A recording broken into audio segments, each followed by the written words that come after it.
Tandypolis. In this next installment of Throwback Thursday, we're playing a Where Heroes Dare Pulp game, which was actually fought out the 14th of May 2010, and it's the first of the two-parter that I told about of a battle report. So, a mysterious vault has been unearthed in the ruined city of Tandypolis, said to hold one of the legendary resurrection orbs of an ancient race called Necrontyr.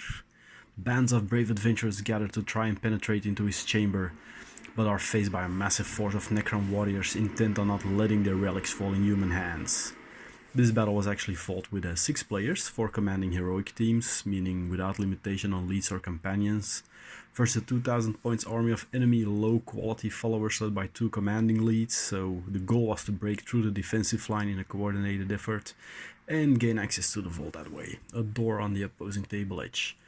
The Necrontyr force was split into a fire line led by a Necron Lord and consisting of only average stat low Moxie troopers, and a combat part led by a Tomb Spider accompanied by a unit of flayed ones and about 10 Scatter Swarm animal companions.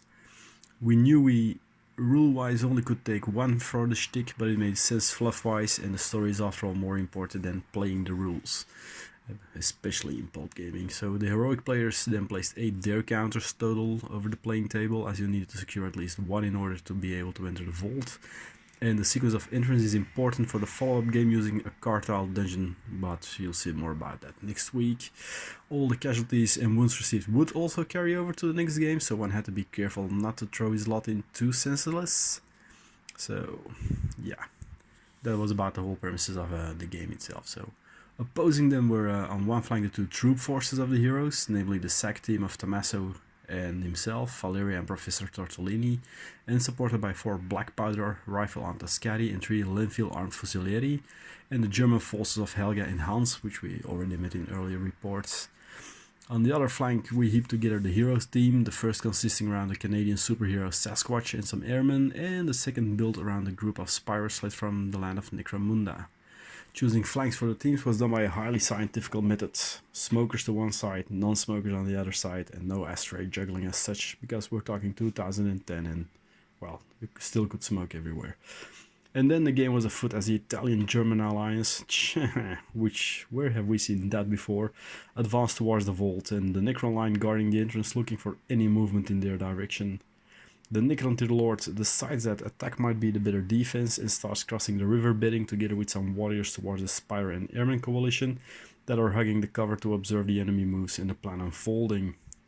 So the skittering horde also starts crossing the riverbed, where Tommaso finds and frees the professor's daughter. Being a gallant Italian, he immediately decides to guard from the savage looks of the Germans and hoping to score himself, because Italian. While the aircrew captain discovers a corpse holding a note and hopefully doesn't try to score with it. Some extreme range pot shots had been taken so far with minimal effect, but then suddenly the Ascari got luminous idea and shouted BANG very hard. This caused the opposing Necrontyr gunman to first become suppressed, and when a second volley accidentally hit one between the eyes, the mechanical menaces fell back to cover the nearby ruin. First casualty scored by the good guys, while Sasquatch and his airmen advanced steadily onwards and confront the Necrontyr Lords. So the Necron Lord then tries a new sort of camouflage technique, while his horse scatters forward through the trenches. Basically, he hides. A shot out of nowhere rings though, and some of the mechanoids fall into the ground, taken out by a sniper. This resulted in the unit falling back in cover to the trench wall, and would be the start of a series of disasters on the Necron line due to failed morale. So those aeons of sleep didn't seem to be too nice on their logical processors. As the Necron Lord lines up a shot with his disruptor rifle, the bloody thing overheats and being dormant for so long and severely wounds the Lord and destroying the weapon. The heroes rush in and take the mechanical monster down, causing the entire flank of the Necron gun line now relying on Moxie 5 and mainly cause the whole advance there to crumble and rout. So the battle went into a bit of maneuvering by then, as positions were relinquished and consolidated to prepare for the next onslaught. So the Tomb Spider and her companions continued skittering forward, preparing her grappling gun to launch forward to the dug-in German line. More Necrontyr gunmen became suppressed by the sniper. Can you spot him? His paint job accidentally matched the buildings very well and was nigh on invisible. He is on the first floor of the dark grey building in the left window on the picture. So yeah, good luck finding him, but he's there. Then the dreaded moment for the heroes arrived as a tomb spider lurched forward to combat after the failed efforts of the German sack to suppress the behemoth. The Germans routed voluntarily all over the complex, cowards, and when Helga failed to charge the beast, the tension rose. On the other flank, the heroes stabilized their positions by letting more and more warriors fall back, taking barely any gunfire themselves. Under the loud mechanical noise of something resembling a screech and the gun sights of the SAC, combat was engaged as the Italians in the far off sniper managed to suppress the tomb spider and allowing Helga to thunder in. The foolish lass never stood a chance against the beast that lumbered to the back and let her scarabs pulled in. The flayed ones do the fighting, and though she lost for a full 2 rounds, she ultimately was torn to pieces by the mechanoids, while on the other flank more and more Necrontyr were pushed back. However, the follow-up was a total anticlimax for the evil forces as the wounded tomb spider was shot down by a far-flung sniper, and dissolving the entire flank by that bullet as the scarabs scattered off to the safety without their mother beast.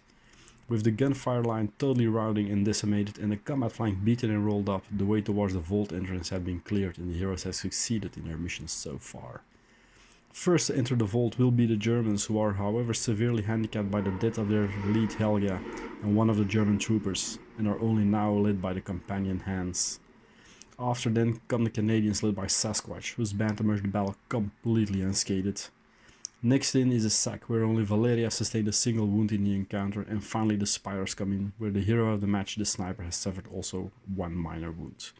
What will this mysterious vault bring, and will the orb be claimed? And that is something we will find out next week in the next episode of Throwback Thursday. I hope you liked this, give it a thumbs up or subscribe even if you want. So thanks for listening and see you next time. Bye bye.